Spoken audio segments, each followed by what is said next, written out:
आप सभी का स्वागत करते हैं भोजपुरी इंटरटेनमेंट के यूट्यूब चैनल पर।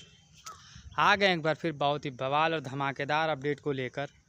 जो अपडेट है वह भोजपुरी की शेरनी यानी कि अक्षरा सिंह जी का दूसरा बोलबम सॉन्ग आज सुबह ही 7 बजे के करीब रिलीज़ किया गया है। जैसा कि आप सभी लोग स्क्रीन पर देख पा रहे होंगे, जिस गाने का नाम है सूट गेरुआ कलर। इस गाने को आज सुबह ही Akshara Singh official YouTube channel पर रिलीज़ किया गया है और इस गाने को भी गाया है अक्षरा सिंह जी ने और अक्षरा सिंह जी का साथ दिया है, फीचरिंग किया है विशाल सिंह जी ने। तो अभी तक यदि आप लोगों ने इस गाने को नहीं सुना है तो जाएं Akshara Singh official YouTube channel पर जाकर आप सभी लोग इस गाने को अपना प्यार आशीर्वाद दें। गाना बहुत ही बेहतरीन और बहुत ही लाजवाब बनाया गया है।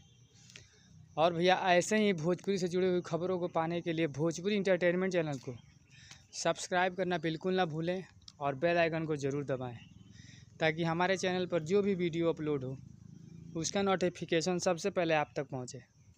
तो हम फिर ऐसे ही आपके लिए बवाल और धमाकेदार अपडेट लेकर आते रहेंगे। तब तक जय हिंद, जय भोजपुरी।